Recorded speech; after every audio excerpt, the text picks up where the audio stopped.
With Archaeology of Connecticut, here is our state archaeologist, Sarah Sportman. Hi, everyone, and thanks for joining us for this month's episode of the Archaeology of Connecticut. Both Scott and Glenda are away this month, and our frequent guests, Dr. Kevin McBride and Bill Farley, will be joining me for the show tonight. This November, as the Thanksgiving holiday approaches, we're going to take a look at the traditional story of the first Thanksgiving.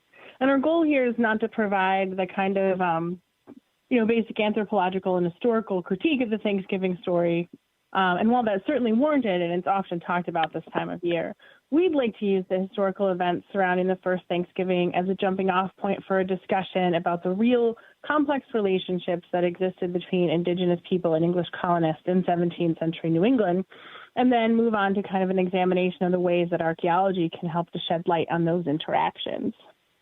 So, I think that I'll bring Bill and Kevin in here in just a second, but I just want to kind of open with kind of a recap of the Thanksgiving story that we're all familiar with. The Pilgrims land in Massachusetts in 1620. They're hungry and sick. Many have already died on the journey, and they're generally unprepared to start their lives in North America.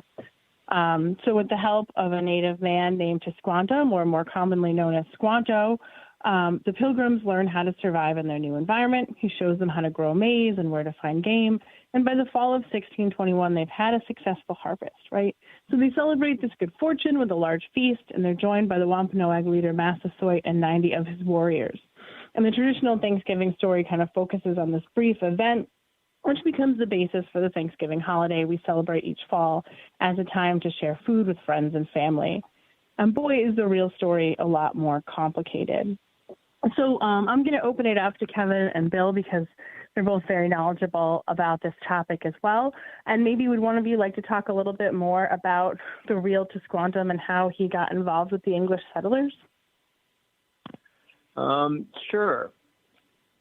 I mean, we all know how much has been written about Thanksgiving, and it's used for, there's a lot of different perspectives, a lot of political perspectives that are sort of injected into this whole thing. But, I decided, before we went on the show today, that I would actually reread Mort's Relations, which is the account by one of the first settlers at Plymouth of that event and the actions, events surrounding it. And I think it's part of to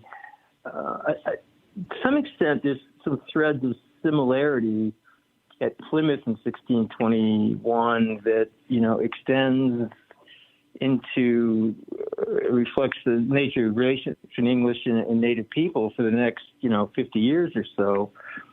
And it's almost one of mutual dependence and the need for cooperation for different reasons. Sarah's right in talking about the precarious position the first Pilgrim settlers were in. But so is Massasoit, and the Pilgrims were also in a different kind of precarious position. This was a politically and militarily charged environment. Both sides were at risk. I mean, the epidemics of 1616, 1619 had a devastating impact on native groups in Narragansett Bay, Massachusetts Bay, greatly weakening the once powerful Wampanoag, and which placed the Narragansetts and the Abenaki or Tarentines in ascendancy.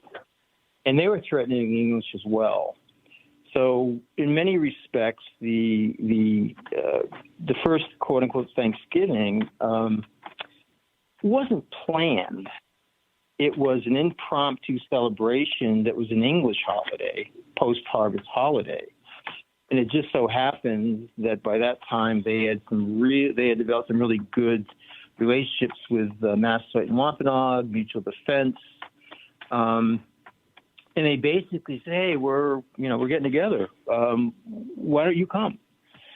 And they all began to anticipate that. And for 3 days, they feasted. They did additional hunting and things of that nature. But I think it's largely understood. I should be understood in that context, and that those relationships proved to be so important and dictated the nature of relationships in Connecticut, West Massachusetts Bay, Rhode Island, well into the 17th century.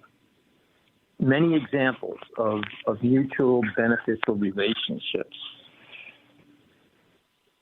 Yeah, and I think that, another interesting aspect of this is that relationship that develops between the Pilgrim community in William Bradford and this native man Tisquantum.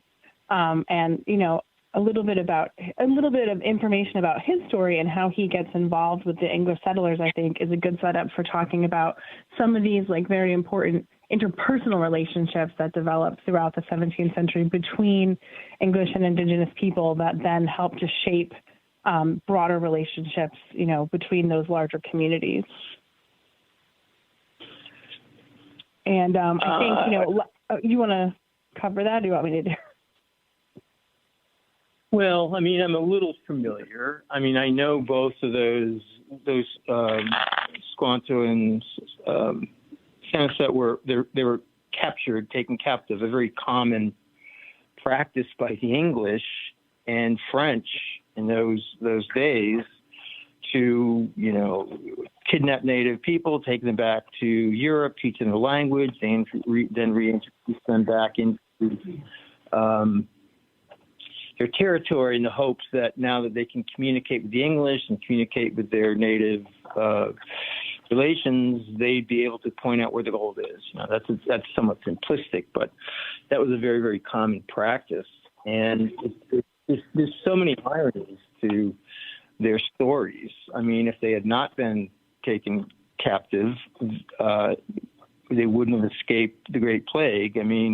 Squanto's village was completely destroyed. There was no one left. He was the last survivor. So there's on many levels, there's some interesting politics going on there in actions. And you're right. They played a very crucial role in the success and future negotiations. What I don't understand, Sarah, maybe you do, is sort of the political machinations that they were involved with that eventually, led to their demise at the hands of potentially native people.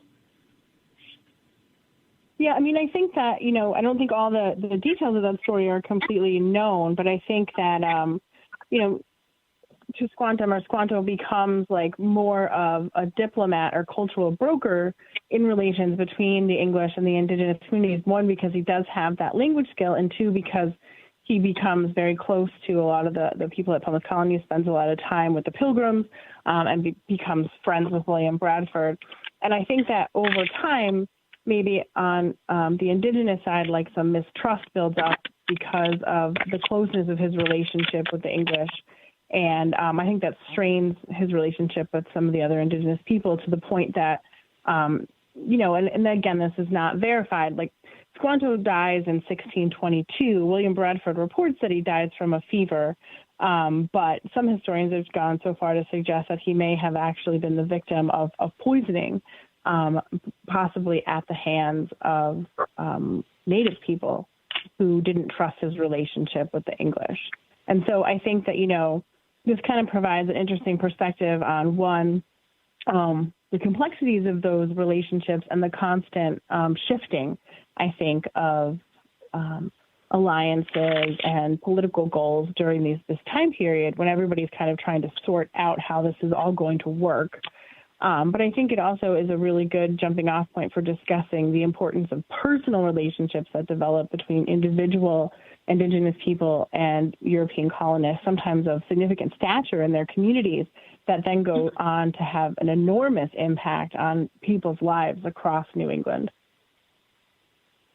Yeah, Sarah, I've been sort of hanging back and just listening because, Kevin did, I'm sure, made us both read Mort's Relation in graduate school, and I do remember reading it, but it's been a little bit, so it's fun to revisit some of those details. But I always find that the parts of these stories that I find most fascinating, and I hope this will fit as a kind of a, that same connective point that you were sort of just making there, Sarah, but the way that Thanksgiving as a concept becomes this kind of moving symbol in American politics all the way up really until today. And I think that's going to reflect in some of the ways we as archaeologists have tried to engage with this, that, pretty quickly the notion of a Thanksgiving becomes, an important Christian and eventually sort of patriotic notion. George Washington declares a Thanksgiving during the Revolutionary War after, I think, the Battle of Saratoga. And then,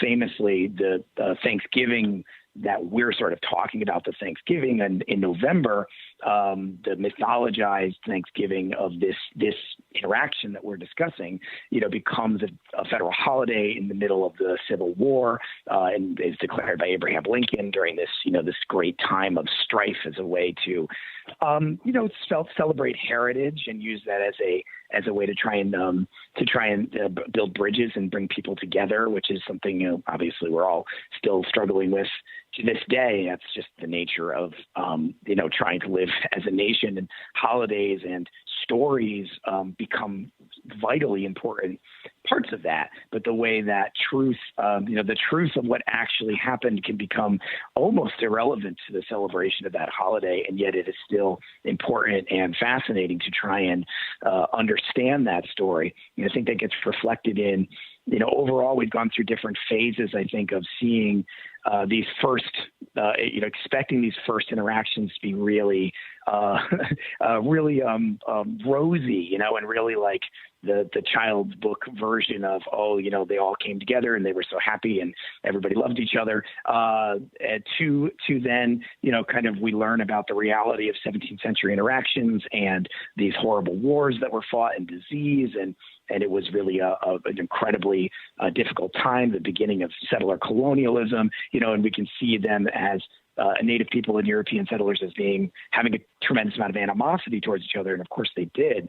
But, what archaeology can sometimes reveal to us in history is of course, it's far more complex than that, right? You have all these real people who are political actors and personal actors, and they have personal relationships, and they meet each other and sometimes like each other and sometimes don't. And sometimes they're trying to balance against the needs of their communities, and the outcome of that can really vary. So, and that's a fascinating thing to see this, the complexity of these interactions. And I know that, we're going to talk about this later, but some recent archaeology in Connecticut has shown how some of these 17th century interactions between Native people and European settlers, especially English settlers, were pretty complicated, and are really helping us to better understand how complex those times were. So that's the part that always kind of grabs my attention. I find really, really fascinating that continued rewriting of this story over the course of several hundred years, and why we feel the need to do that as a society, as a nation. So really fascinating stuff. No, yeah, I think that's absolutely right. And I think that, it is a story that will continue to be rewritten. It's continually negotiated, this holiday. And I think that it's a really good kind of reflection of how that first Thanksgiving event actually took place, because it was really like a political moment in many ways. And I think that it's kind of a good jumping off point too for talking about how, throughout the 17th century and the colonial period, Native people and English colonists had to learn about each other's societies, how to understand how they worked, so they could figure out how to deal with one another. And one interesting aspect is that for all of their many cultural differences, both of these groups really traditionally relied upon interpersonal relationships and kin networks in trade and politics and things of that nature. And they really recognize the value of personal connections. And I think during this time period, people are living oftentimes in very close proximity, and the opportunity arises for people to develop close interpersonal relationships that, shape a lot of the interactions between these two larger groups of people. So, I know we could take that discussion, I think, very easily to Connecticut, with probably the most well-known and best understood personal relationship in our local history, which is between that of John Mason and Uncas. And I don't know if, Kevin, you want to expound on that a little bit. It's a really good example. There's others too. I think Winthrop and Casa Cinnamon, who Mason and Winthrop were politically on the other side of the aisle, and so were certainly Casa Cinnamon and Uncas. But it does reflect that, the pattern that I think we see at beginning in Plymouth is the English recognized early on the need for good relations with certain of their native neighbors for survival, mutual assistance, military assistance. And certainly in the Pequot War, when Uncas was instrumental in assisting the English, that formed a political approach that Connecticut English pursued through King Philip's War, the necessity for strong native allies who would be available and would help you in those times of crisis that they all anticipated would come. So, England, the Mason and Uncas relationship, that was forged in battle, especially. Those guys I think they were very close.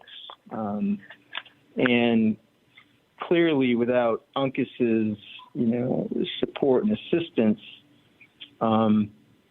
things could have gone very differently, although there were other native people who also assisted the English. But Mason in particular, I think, really understood and appreciated that.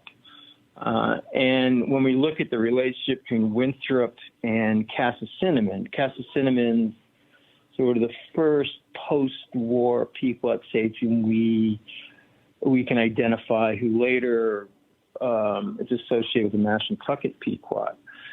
But he also formed a really close relationship with Winthrop that served them both very well and is part of this model of mutual assistance. And I think true friendship. I think Winthrop and Casa Cinnamon very close. Casa Cinnamon, without going into the lengthy story, ends up in the Winthrop household after the war, whether he chose to stay or he was kind of seized because Uncas had sent him up to buy or purchase a Pequot, the wife of a Pequot sachem. He ends up staying in the Winthrop household for several years and became a servant to Adam Winthrop. So he knew the Winthrops very, very well. And when Winthrop Jr. in 1643 was traveling from Boston to Connecticut and seeking a place for his new plantation at Nameog, or Pequot Plantation, the first person he went to was Casa Cinnamon, who he was a young sachem of 5 Pequot communities in the New London area. And one of the reasons that Winthrop states that this relationship was important was the need for native allies to gather intelligence, which, by the way, is the same reason Bradford said the relationship with Massasoit was important, and the same reason that Mason said that of Uncas. But there's many other examples. I think too, and you can certainly speak to Hollister as well. That was a really some interesting relationships developed there that you told me about. Yeah, I think so. And I think it does all come down to these personal connections that develop. And I think sometimes, a lot of these things are coming out of proximity and chance. And I think that, people like Rob and Casa Cinnamon being within that Winthrop household and getting to know each other as people, learning the language, learning English ways, those things can make you a really effective cultural broker to go back and forth between two communities. And I think in the case of Hollister, which we've talked about at this site before, this is happening in the Connecticut River Valley. And you have kind of a similar, to go back to the beginning of that story, you have kind of a similar situation where the Wangunk are asking the English to come and settle in the area at first. because they're looking for an ally to kind of help them against the Pequot, who are putting a lot of pressure on them. And so that relationship turned sour very quickly, resulting in the Wethersfield massacre and the Wonga getting pushed out of what is now Wethersfield. But from the other side of the river, on the outskirts of Wethersfield, you have the Hollisters living on the Hollister farm in the second half of the 17th century, maintaining very good personal relationships, very strong personal relationships with the Wonga community that lives on that side of the river at Niag. And, we've talked about this on the show before, and we can get into it a little bit more when we start to talk about archaeology, but we see very clear reflections of that in the archaeological record and the historical record of that site, with lots of stories about interactions between John Hollister and John Hollister Jr. and individual members of the Wonga community, as well as things that are documented in the colonial records, particularly in the context of King Philip's War, when they seem to be working together towards mutual defense. So we're constantly seeing, I think, these themes of mutual benefit shaping a lot of these relationships, or at least the goal of mutual benefit, even if it always doesn't work out that way. At the Whitfield House, they clearly have a presence. Whether it's contemporaneous with or just before, I'm not sure it's entirely matters. I think it suggests a potentially close relationship, but there's no evidence for it in the historical record. What are your thoughts on the relationship between the Quinnipiac and those early settlers in Guilford?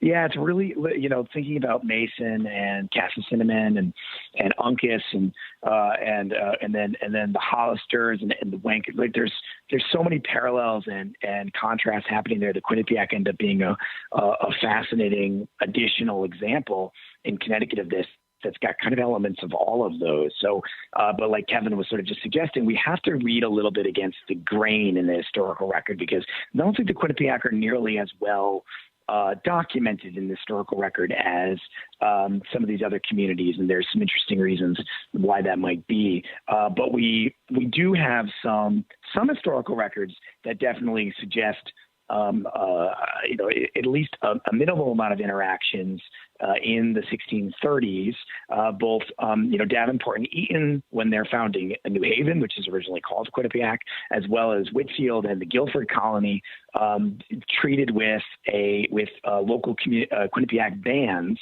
And the Quinnipiac seem to have a slightly different kind of kinship and political structure to other groups in the region. They're kind of more of these independent, smaller bands. There's at least 5 or 6 of them at the time that the English arrived. But the Quinnipiac had been really devastated by a disease, maybe more so than the average group in the region. There were probably only a few hundred Quinnipiac still living in the 1630s. We don't know exactly what their role was, for instance, in the Pequot War, because both Davenport and Eaton and Whitfield, all that's happening in like 1638, 1639, which is literally like a year or two after the Pequot War. So those tensions are really high. But the Quinnipiac are kind of seemingly quite eager to create treaties with the English that are kind of mutual protection pacts, in that they are. It's written into their treaties that they historically have been getting kind of beaten up by other tribes in the region, possibly the Mohegan, possibly the Pequot, possibly other tribes to the west and northwest, and so they're willing to work with the English. And maybe most notably, we get 2 figures that kind of emerge in that. The Grand Sachem of the Quinnipiac, his name is Mamawgwin, who treats with Davenport and Eaton, and then maybe this most fascinating figure is his sister Shampasha, who is the sachem of the Monunkatuck, which is the band in the Guilford area, who is the primary signatory on the treaty with Whitfield and the Guilford colony.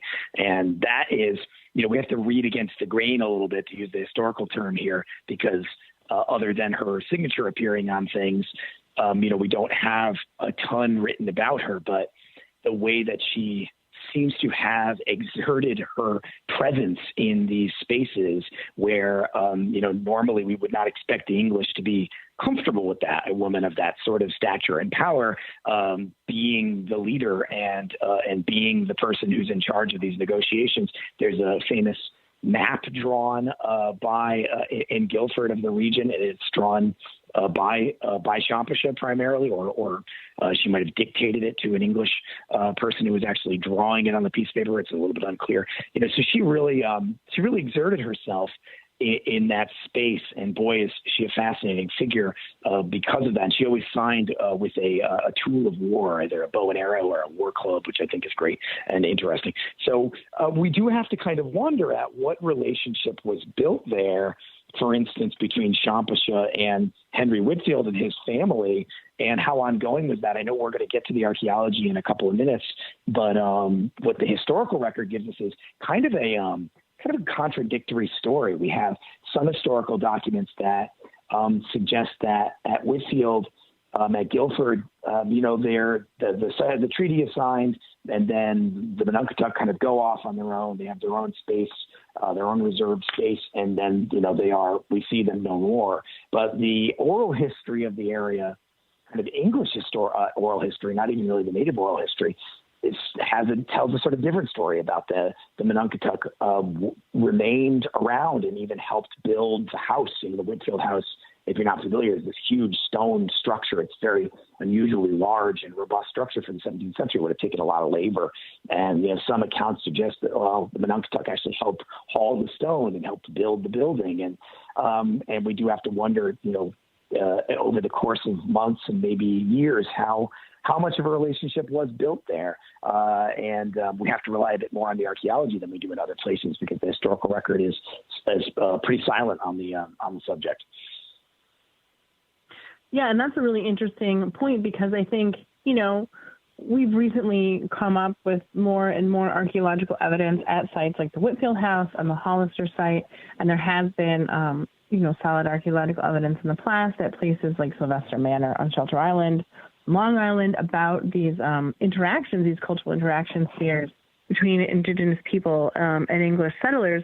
But it is really, really challenging to pull this kind of information out of the archaeological record, because what we're trying to find is not just, a native presence, which we would expect to find in many places across the landscape, but we're looking for something more. So, maybe we could talk a little bit about what the archaeological signature of these cultural interactions might look like before we get into what we've actually found at some of these sites. Do you guys have thoughts on that? Or what it should look like? Maybe we might want to even start with what we mean. This is almost getting a little theoretical, but what we even mean by an archaeological signature, because that gets tricky when we get into this colonial period. Because traditionally, an archaeological signature is just, when we dig a site somewhere, let's say that site is 5,000 years old, we might expect to find a set of artifacts that would recur again and again at sites across a region and within a single time period. A certain type of shape of stone tool, spear point, or an arrowhead, a certain type of ceramic style, and this applies anywhere in the world, right? It's just how we recognize cultures in the archaeological record. When we get to the colonial era, it's very material, right? It's based on the stuff that we find, the artifacts that we find. When we get to the colonial era, suddenly we have this huge influx of materials from Europe, and they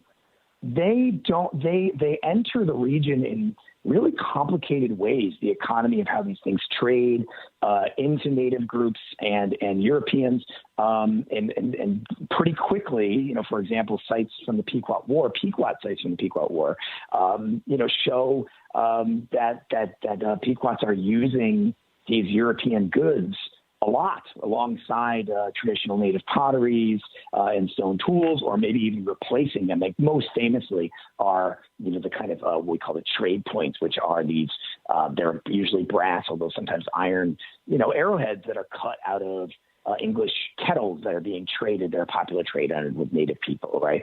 So how do we have to build a signature that's now complex, because we have native forms of objects being made out of European-made goods like brass, copper kettles, but then those forms are quickly change, and pretty quickly by the time we get to King Philip's War, most Native people are using guns, and we are using flintlock rifles, and it becomes even more subtle. It's an incredibly difficult time period to do archaeology in, but we nonetheless maybe start to see that. I should let one of you guys jump in here because I'm talking too much, but I find this super duper interesting. As I think Sarah knows, and you too, Bill, we often find material culture in the 17th century that could easily be associated with native occupations, domestic sites, but they're also found in English sites as well. And that's whether it be wampum, whether it be, trade beads, and are they using them or are they there for trade, et cetera. I think Sarah's got a pretty good argument for the native presence there, a very active native presence that's, associated with it, but independent of the English. It's often easier to identify a signature that's purely native when it does not resemble at all expectation of an English signature, even though there's trade goods. And what comes to mind for me is the Kaluna Hill site in Mystic. There's attacked and burned by the English during their retreat from the Mystic Fort. How many hundreds of trade objects were recovered from a series of these domestic sites, and every single one was repurposed. There's not a single object other than a pot hook that wasn't modified in some way. That's a pretty easy signature. Others, it gets a little more challenging in terms of, brass scrap, which I think is a pretty decent signature. And Sarah, you also have some utilized English flint flakes. I think, Bill, you might too. Those are very interesting. At Whitfield, we have this that idea of like modified trade goods. Whitfield is really tricky because it's continually occupied by the English starting in 1639 right up to the 20th century, and it has a native site right underneath it. It's got a woodland period, Quinnipiac site that seems to predate, contact with Europeans underneath it. So we're looking at this squished little part of the stratigraphy at this moment in time, this little couple of decades maybe, which is nothing in archaeology. That's a very small amount of time in which we can maybe see this pluralistic setting, this setting where we've got both people there.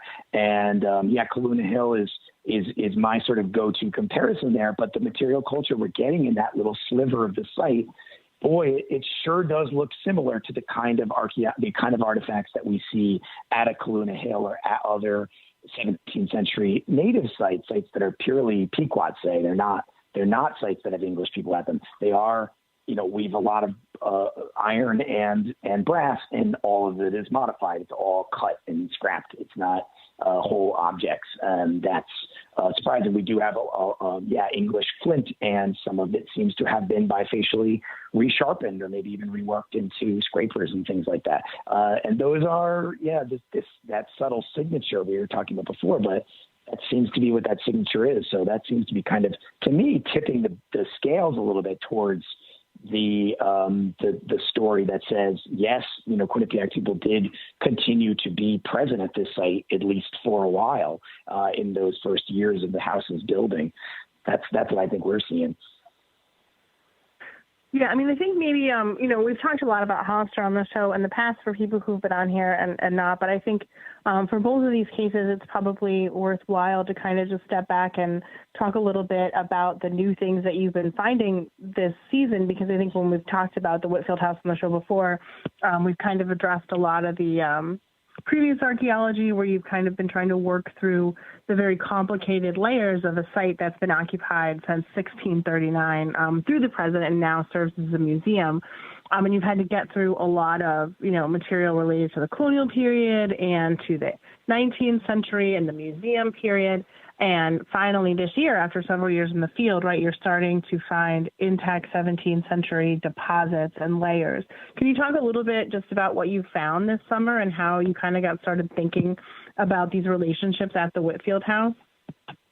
Yeah, I think that's a really good idea, because I do. Yeah, we talked about the Whitfield on the show a couple of years ago, and we really have learned so much in that amount of time, which is exciting.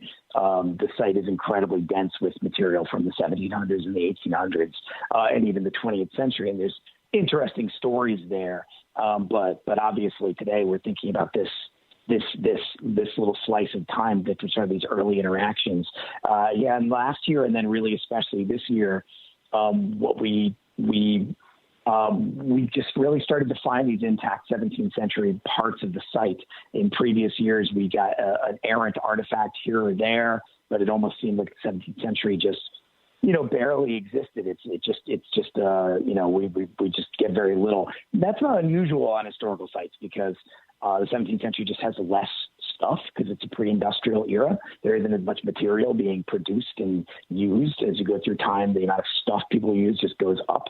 But that didn't turn out to be true. As we moved a little bit closer to the house, we started to find increasingly large number of features from the 17th century, including and a little bit before. So we also found an intact surface that's from probably the late woodlands, so right before European contact. So now we can kind of trace right before Europeans arrive, when it's just a native site, through the contact period when it's maybe both living there simultaneously, and then into the later part of the century when it seems to maybe be an exclusively English site at that point. And that's a very exciting transition to see. I mean, last year, one of the more interesting things we found was an intact palisade wall, a very substantial palisade wall that we're really just starting to get into. And that was surprising, because if you've ever been to the Whitfield House, you know that, it is itself a defensive structure that built as these,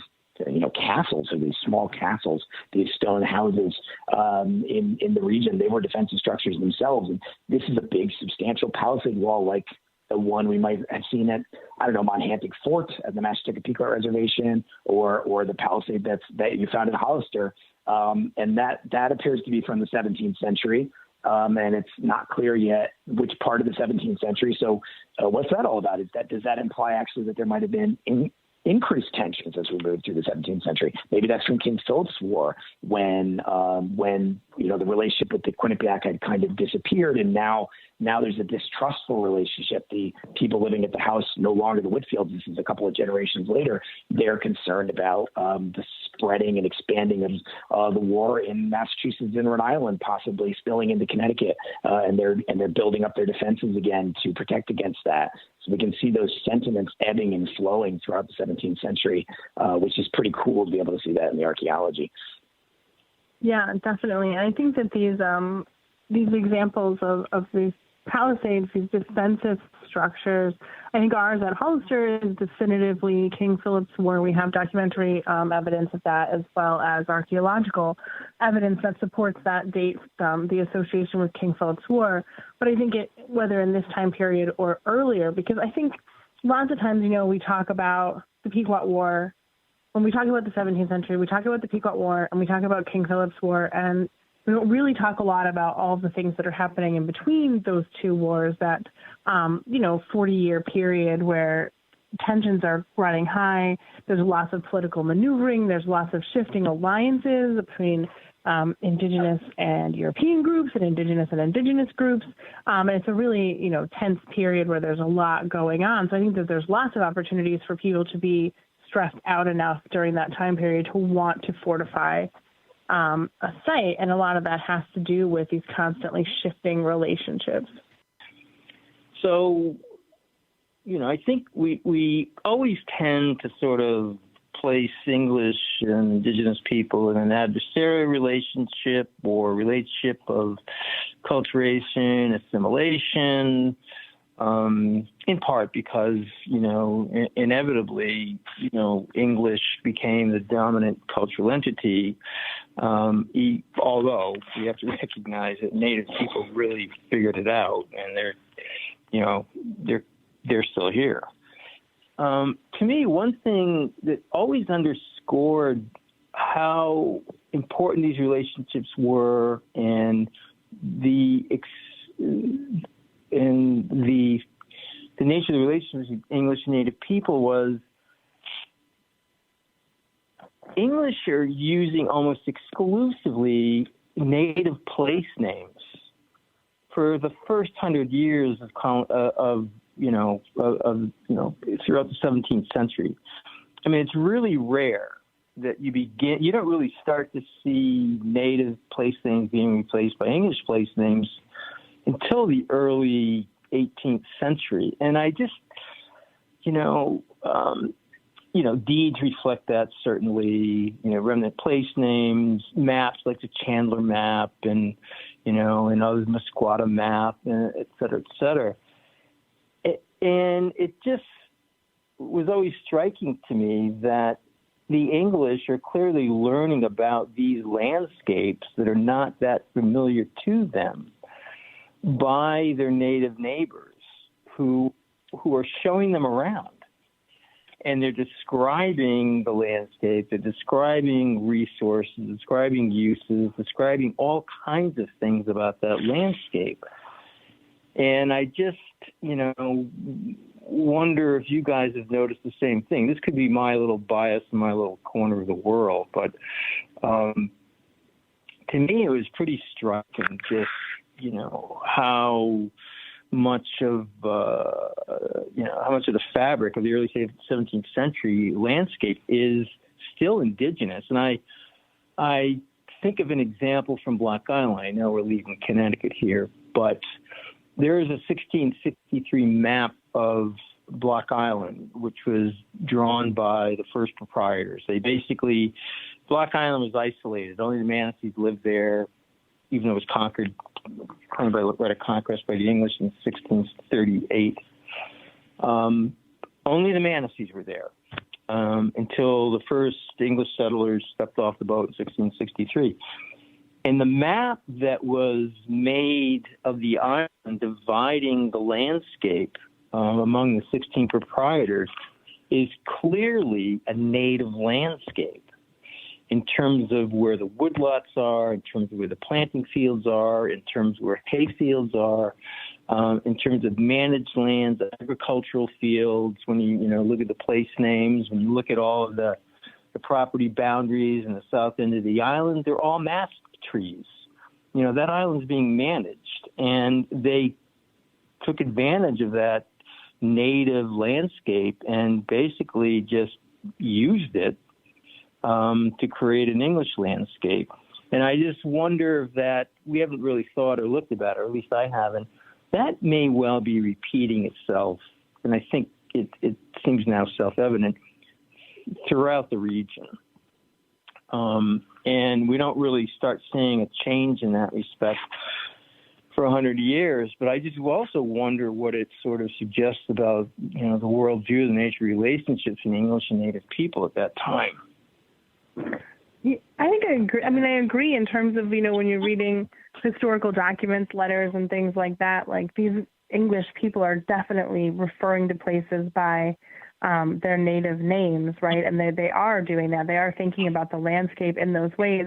And I wonder if it doesn't, reflect the fact that they are still, even after 50, 60 years, really trying to figure out this landscape in a lot of ways and kind of viewing it through the lens of how it was introduced to them, which was kind of on indigenous terms.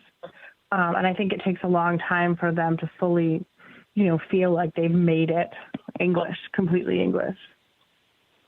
Yeah, that not for lack of trying. Sure. Yeah, well, that act of naming is a really important part of it that you bring up, Kevin. Like, we do an early example of that is, right, we mentioned before how New Haven was originally called Quinnipiac for a few years. And then when they renamed it as New Haven, right, this adding that new modifier onto an English city is and then we get New London and we get all the New York and New blah, et cetera, all over the place. That is an act of kind of staking a place and going against that. And yet at the top line, we're getting these places that are called new whatever. But at the local level, I agree. I don't think that that's true. I think you continue to see a landscape that is largely indigenous in how it's broken up and how it's understood and how it's interacted with by the English. I mentioned before that the map drawn by Champasha at Guilford is this really fascinating document. It's such an unusual looking map because it's an entirely different way of perceiving the world. But the English were, I guess, sort of desperate. They had no idea how to navigate this place. They needed that knowledge, and so they accepted it on its own terms and its own frame, which is pretty powerful. I think, Sarah, in your kind of notes you're sending around, everybody used that term like hybrid at one point.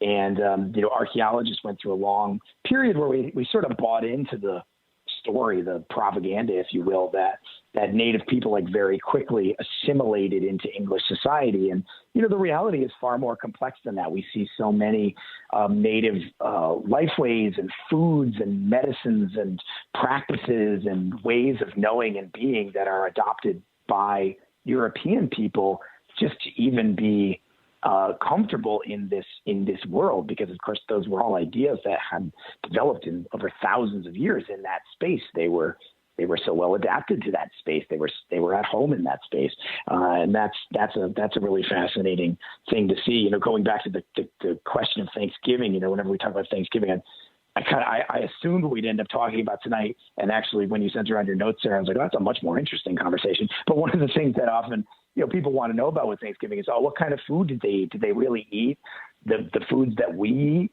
And, probably not. Probably they were eating a very native diet. There probably was white-tailed deer. There probably was squash and corns and beans. But there probably would there have been turkey? Maybe. I don't know. It's interesting to think about these different foods that would have been there. So, and that reflects that.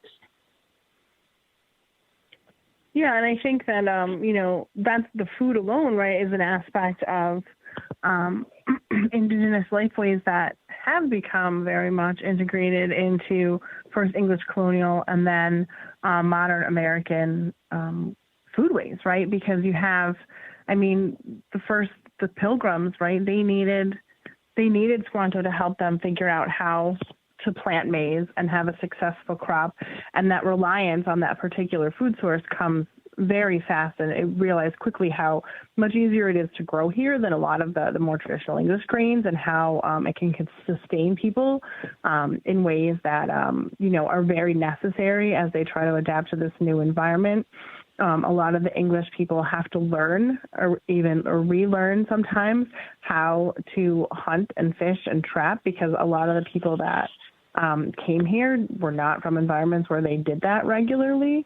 And in some cases, they weren't allowed to. For instance, you weren't generally allowed to hunt deer in England unless you were, a noble person. And so I think that the integration of Indigenous foodways into the English worldview happens very quickly, and that hasn't changed at all. And I think, if you look at the accounts of the first Thanksgiving, you have Native men bringing deer to the feast. You have the English going out and getting getting birds. They said enough to last for a week or something of that nature. And there's lots of vegetable foods and fruits and things like that as well. So I think that maybe in some ways we have kind of reconstructed some of that original Thanksgiving in our more traditional kind of modern turkey and corn and all of those things that we have at many people's tables. But obviously other things have gotten adapted as well. Yeah, maybe, I don't know. Yeah, but more variety of birds than just turkey, probably, right? Duck, maybe. I don't know. Yeah, but when you think about it, right, we got foods like cranberry. That's a local New England kind of food, right? We've got all kinds of things that are very traditional that have stayed a part of that holiday over time, I think. Mm-hmm. Yeah, and the impact of some of those foods, like, obviously corn, most obviously these foods that are native indigenous foods from North and South America that are now global foods. Just everybody eats it in the world, but if you ever get interested, you want to Google like the Columbian Exchange and see how many fruits and vegetables that we eat all the time originally are native fruits and vegetables from the Western Hemisphere. It's fascinating. So. Yeah, and let's not forget about tobacco. Oh, yes. Kind of falling out of favor these days, but for centuries it was a pretty big deal. Yeah. So I think that talking about this, and we're getting kind of close to the end, but we'll talk a little bit more about archaeology in terms of these things, and just again how tricky it is. Like, we have sometimes the ability to use the historical record and the archaeological evidence together to kind of help tell these stories, because I think without that pairing, it's almost impossible to kind of delve into the meaning of the things that we're finding in the archaeological record in these very complicated historic colonial contexts. And we've been really fortunate at the Hollister Site in Glastonbury to have I wouldn't say a robust historical record, but certainly enough accounts in the colonial documents and in other sources that at least provide hints of the interactions that are happening at that site. And then we can look at the archaeology in terms of those hints and try to, go back and forth between those types of sources and tell that story. And there, for people who aren't familiar with it, or people like us who never get tired of talking about it, we have a situation where we have this farm on the border of the English colonial settlement in Wethersfield on the eastern side of the river in what's now Glastonbury. And we have these two families, first the Gilberts, who leased the farm from the 1650s and into the early 60s, and then the Hollisters, who lived there from the mid-1660s through the 18th century. These families that seem to have developed very close relationships, very close personal relationships, and clear interaction spheres with Native people, where they're actually spending time, and it's a shared landscape in many ways. Like, we have clear evidence that Native people aren't just coming there to visit, aren't just coming there to trade. They seem to be living there for periods of time, perhaps surrounding that period of uncertainty during King Philip's War, when they're there for mutual defense, because the Hollister farm is palisaded before the Wangunk village in Niag.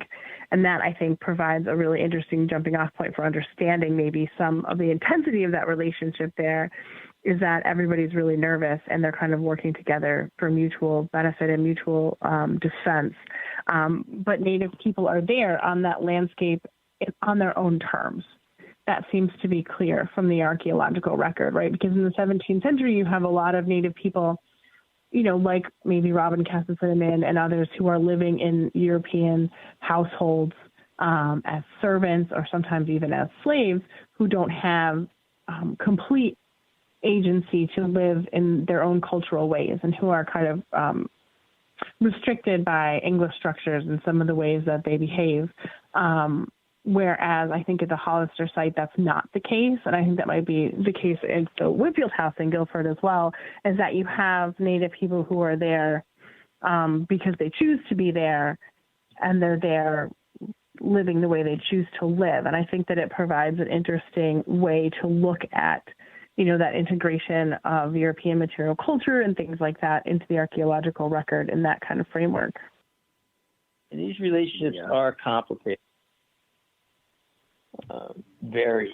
I'm thinking of a situation, this battlefield project we're doing in Colonist Falls, northern Massachusetts, on the Connecticut River. There's this account of the battle which took place in May 1676. Account of the battle by who at the time was a 16-year-old kid, and he gets separated from the main group during the retreat, and experiences all kinds of things, and his narrative is taken down many years later by Reverend Williams. And what's really striking about that narrative, and it took me a few reads to really catch it, is there are probably a good 4 to 6 instances where the information being related by Wells only have been known, could only have been told to him by a native combatant who fought against the English during the battle. No other way to explain it. And that, to me, sort of underscores the complexity of the shared landscape, that, you know, even enemies, after a period of time, there's some mechanism by which they're continuing to interact in many different ways. And, you know, that probably plays out across, you know, the entire region. I like that characterization, Sarah, you had of a shared landscape, and it's evolving and changing all the time. It's gray. I don't think we could ever characterize it as black and white, you know, assimilative versus not. It's complex, and we know so little about it because we know so little from a Native perspective. Yeah, and it's pretty. You know, we know we're talking about this complex period, this really gray period, as Kevin was just saying, where it seems like all sorts of different relationships are playing out. Really mutual friendships, mutually beneficial relationships, animosity in some cases, outright warfare, perhaps even, you know, close friendships or who knows, any kind of human relationship that might have occurred seems to have occurred in this period, which sometimes I think of that, and it can be even almost a little bit more tragic because, you know, we know what happened next. By the end of the century, you know, just about all Native people were being pushed onto reservation lands. And then over the century or two after that, those reservations would be whittled away little by little. Native people would leave the region. A lot of the Quinnipiacs leave the region to go to the Brotherton movement, sort of Christian Indian praying villages out west. And you know, these communities would feel enormous stress, and sort of their survival to today has been, you know, just an incredible struggle at times. And so, you know, all that was coming, but it may not have been inevitable, right? Because at this time we do see all of these complex relationships, and it makes you wonder, you know, why did this complexity maybe decrease over time in some ways? I'm sure in some ways it didn't, right? I'm sure those interpersonal relationships continued everywhere to a certain extent, but at the level of the colony and then the state and then the nation, you know, that those relationships did eventually become exploitative pretty much everywhere. So that history is pretty powerful to witness over the course of that time. Yeah, I think so. And I think that, you know, it's a thing that I think we constantly need to just kind of keep chipping away at with the archaeological record and the research that we've been doing, and at the 17th century sites that seem to be popping up these days, because I think that there's just a lot for us to learn about the 17th century that we haven't really figured out yet. And I think that it has a lot of potential to, you know, really broaden and deepen our understanding of this early colonial period and the things that happened during this period and the impact that those things have on the current state of affairs today with both, you know, Euro-American communities and the Indigenous communities that live in New England. So I hope that, you know, we can keep this research going and really chip away at this and get a better understanding of how all of these people interacted on the landscape. With that, could everybody give details on how people can contact you and maybe a destination they can go to learn more? Yeah, so I'm Dr. Bill Farley, and I'm a professor at Southern Connecticut State University. You know, the best kind of way to find me is I do a lot of public archaeology stuff, especially on YouTube at the channel Archaeology Tube. And I do have a bunch of videos about Connecticut archaeology, and I'm going to continue to do more of those. So if you want to get a little bit more of that perspective, that's a cool place to check it out. Yeah, Kevin McBride. I can be reached. I'm in the anthropology department at UConn, but just email me. I'm actually not. I'm pretty good about emails. Kevin.McBride at UConn.edu. I am not the media star that Bill is, and when I say media, it's all forms. Paint, watercolor, video. But just, email me, and I'll give you all the information you want. I'll send you all the information you want as well. And always, you can follow the Office of State Archaeology at osa.uconn.edu and on our Facebook and Instagram pages. Hey, guys, thanks so much for being part of ICRV Radio. Thanks. Hey, thank you.